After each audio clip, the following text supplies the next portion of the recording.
Avant de plonger dans cette histoire incroyable, pensez à vous abonner à la chaîne et à activer la cloche. Ici, chaque récit a quelque chose à dire, et vous ne voudrez pas en manquer un seul. New York. Janvier. Une nuit mordante. Le vent glacial s'engouffrait dans les rues étroites de Manhattan, sifflant comme un loup affamé qui traque sa proie. Il s'infiltrait sous les manteaux, frappait les visages rouges des passants pressés, et faisait claquer les panneaux publicitaires au néon. Les gratte-ciel, géants d'acier et de verre, se dressaient dans la nuit obscure, leurs fenêtres scintillant comme des milliers d'yeux éveillés. Mais en bas, sur le trottoir, tout semblait figé, écrasé par le froid et l'indifférence. Les gens passaient, emmitouflés dans leurs doudounes épaisses, le souffle visible, la tête basse, absorbés par l'écran de leur téléphone ou perdus dans leurs pensées. Aucun regard ne se levait pour croiser un autre. Aucun sourire. Aucun geste. Dans ce flot humain glacé, contre une bouche d'aération crachant une bouffée d'air tiède au milieu du béton gelé, une petite silhouette se recroquevillait, invisible aux yeux de tous. Elle s'appelait Lily Grace Turner. 8 ans à peine. Des yeux trop grands, débordant de fatigue, un visage sale marqué par l'hiver et la faim. Son manteau était un sac trop grand, trop vieux, récupéré dans une benne à ordures. Ses manches dépassaient largement ses mains, laissant ses doigts frêles gelés au vent. Ses baskets, déchirées et trouées, laissaient entrer l'humidité glacée qui faisait s'engourdir ses orteils. Elle serrait contre elle sa seule possession, une poupée en chiffon, usée et tachée, qu'elle avait appelée Hope. Cette poupée était plus qu'un jouet, c'était un symbole de ce qu'il lui restait de sa mère. Car Lily n'avait plus personne. Depuis la mort de cette dernière, elle survivait dans la rue. Elle dormait dans des coins sombres, derrière des voitures garées, dans des entrées d'immeubles abandonnés. Parfois, elle volait une pomme, un morceau de pain, pour calmer son estomac qui criait la faim. Elle ne parlait presque plus, trop fatiguée de lutter, trop apeurée. Mais elle regardait. Tout le temps. Elle observait les passants, leurs gestes rapides, leurs visages fermés. Elle observait les lumières, le reflet des vitrines, les ombres mouvantes. Elle observait la vie continuer, sans elle. Et ce regard-là, cet œil attentif qui perce l'indifférence, allait bientôt changer une vie. Quelques rues plus loin, sous un halo de lampadaires blafards, un homme se frayait un chemin dans la foule. Robert J. Whitmore, 56 ans, PDG de Whitmore Global Industries, venait de quitter une conférence à Midtown. Milliardaire puissant, veuf depuis 6 ans, il vivait seul dans un triplex de verre surplombant Central Park. Sans enfant, il passait ses journées enfermé dans son bureau, entouré de chiffres et d'objectifs. Ce soir-là, l'esprit lourd, il insista pour prendre le volant de sa Bentley. Il venait de recevoir une offre de rachat historique pour sa société, une décision capitale qui pourrait tout changer. Son regard était perdu, son cœur inquiet. Il conduisait machinalement, absorbé par ses pensées, par la tension sourde qui l'étreignait. Ce qu'il ne savait pas, c'est que quelques minutes plus tard, à quelques rues seulement, un camion de livraison, chargé de matériel fragile, avait perdu ses freins sur une rampe glacée. Le véhicule dévalait la pente sans contrôle, fauchant tout sur son passage, fonçant droit vers la sortie du parking. Robert, absorbé, ne vit rien. Il avançait. Lentement. Sans se douter que la mort venait à sa rencontre. Et puis, soudain, quelque chose frappa sa vitre. Pas une branche, pas un objet. Quelqu'un. Monsieur. Monsieur, stoppez. Il y a un camion. La voix de la fillette déchira soudainement le silence glacé de la nuit. Aiguë, ferme, pleine d'urgence. Robert sentit un choc contre sa vitre, puis des petits poings qui tambourinaient, désespérés. Il pivota brusquement la tête vers la fenêtre. Une gamine en haillons, au visage sali par la poussière et le froid, les cheveux emmêlés, agitait frénétiquement les bras, essayant de capter son attention. Pendant une fraction de seconde, le monde sembla ralentir. Robert, le cœur soudain serré, appuya sur la pédale de frein. Le crissement des pneus sur le bitume gelé fit hurler l'air autour de lui. Juste derrière, un camion de livraison, lancé à toute allure, déboula sans pouvoir ralentir. Dans un fracas assourdissant, le camion heurta de plein fouet un lampadaire en métal, envoyant voler des étincelles dans une gerbe éclatante. Le choc fit trembler le sol. La Bentley de Robert se figea, frôlée de si près que la chaleur de la tôle chauffée lui picota la peau. Le silence retomba, lourd, chargé d'adrénaline. Le cœur de Robert battait à tout rompre, comme s'il voulait sortir de sa poitrine. Il ouvrit la portière, ses jambes tremblantes, le souffle court. Lily était là, debout, toute petite, mais immobile, droite comme un chêne au milieu de la tempête. Son regard, perçant, posé sur lui, n'exprimait ni peur ni faiblesse. Juste une force tranquille et une urgence indéniable. « Tu m'as sauvé la vie », murmura Robert, la voix brisée. Lily haussa les épaules, presque avec désinvolture, comme si ce qu'elle venait de faire n'était rien d'extraordinaire. « J'ai juste vu ce que personne regardait. » Robert la contempla longuement. Il sentit soudain une étrange connexion, un lien inexplicable. Il insista pour lui offrir quelque chose de chaud. Elle recula d'abord, méfiante. L'habitude de l'indifférence avait creusé ses défenses.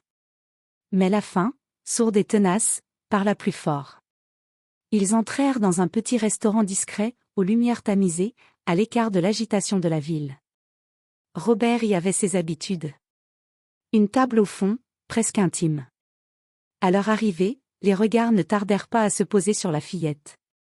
Ses baskets abîmées, largement trouées, laissaient voir ses pieds gelés. Ses cheveux, emmêlés et sales, tombaient en mèches rebelles sur son visage cerné. Ses mains tremblaient.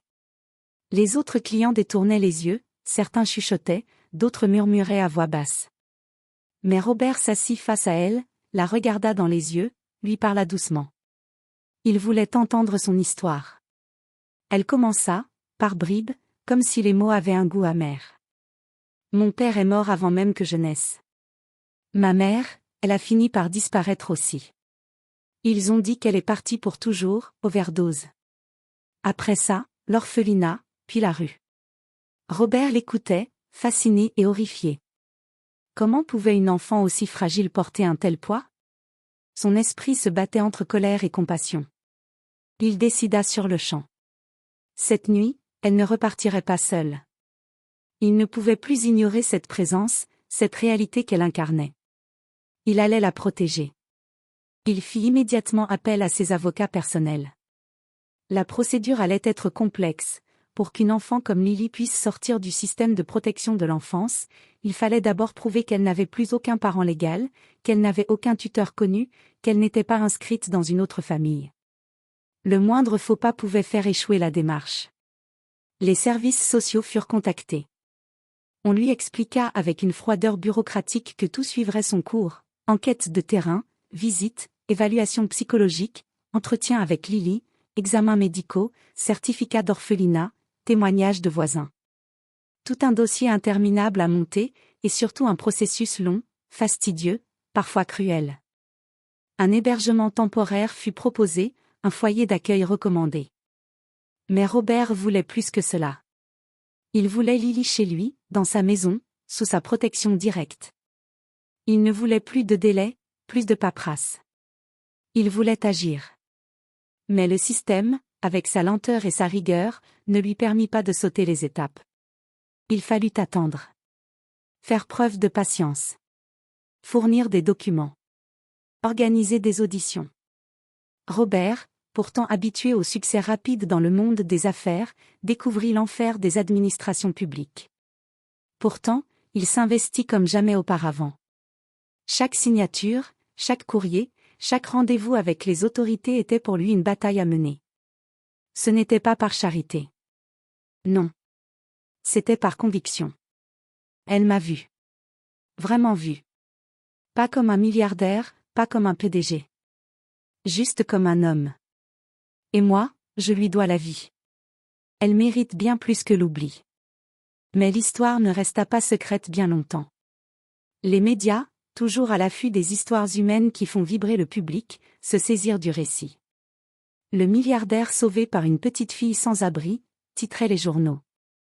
Les reportages affluaient, mêlant admiration, scepticisme et polémique. Dans les talk-shows, certains critiquaient Robert, l'accusant de « mise en scène », d'opportunisme médiatique. D'autres, plus nombreux, louaient son geste, saluant l'éveil d'une conscience sociale chez un homme d'affaires. Mais au milieu de ce tumulte, Lily, elle, restait silencieuse. Elle n'était pas une actrice. Elle ne comprenait pas tout ce qui se disait sur elle. Elle restait cet enfant fragile qui cherchait juste un endroit où poser sa tête. Le jour de l'audience finale arriva. La salle d'audience était comble. Des journalistes, des avocats, des représentants sociaux, et surtout, une juge imposante, vêtue de sa robe noire. Lily entra timidement, tenant la main de Robert. Elle avait grandi, mais ses yeux trahissaient encore une douleur muette. Quand la juge demanda pourquoi elle voulait vivre avec Robert, Lily leva les yeux, croisa le regard sévère de la magistrate, et répondit d'une voix claire et déterminée. « Je veux vivre avec lui. Il me regarde comme si j'existais. » Un silence glacé s'abattit. Ce simple aveu, aussi naturel que puissant, fit pencher la balance. 6 mois plus tard, la signature officielle tomba, Lily Grace Turner devenait légalement la fille adoptive de Robert J. Whitmore. Cette adoption fut une révolution. Robert lui-même changea. Plus humain, plus présent. Son entreprise suivit. Il dédia une aile entière de son siège à la création d'une fondation, qu'il nomma The Lily Grace Foundation, consacrée aux enfants sans abri, aux jeunes en difficulté. Des centres d'accueil ouvrirent, des bourses d'études furent créées, des écoles alternatives bâties. Quant à Lily, elle découvrit un nouveau monde. Elle suivait des cours particuliers, avait une chambre à elle, remplie de livres. Une nounou attentionnée veillait sur elle. Pourtant, ce n'était pas une enfant gâtée. Elle restait humble, éveillée. Souvent, elle demandait à retourner sur le terrain, comme elle disait. Elle visitait les centres, écoutait les autres enfants, partageait son histoire avec douceur et lucidité. Lily n'était plus une victime. Elle était devenue un phare. C'était un matin d'hiver clair et lumineux, 3 ans après cette nuit glaciale où leurs destins s'étaient croisés. Le genre de matin où le soleil fait miroiter la neige sur les toits de Manhattan, où l'air est vif et coupant, mais chargé d'une énergie nouvelle.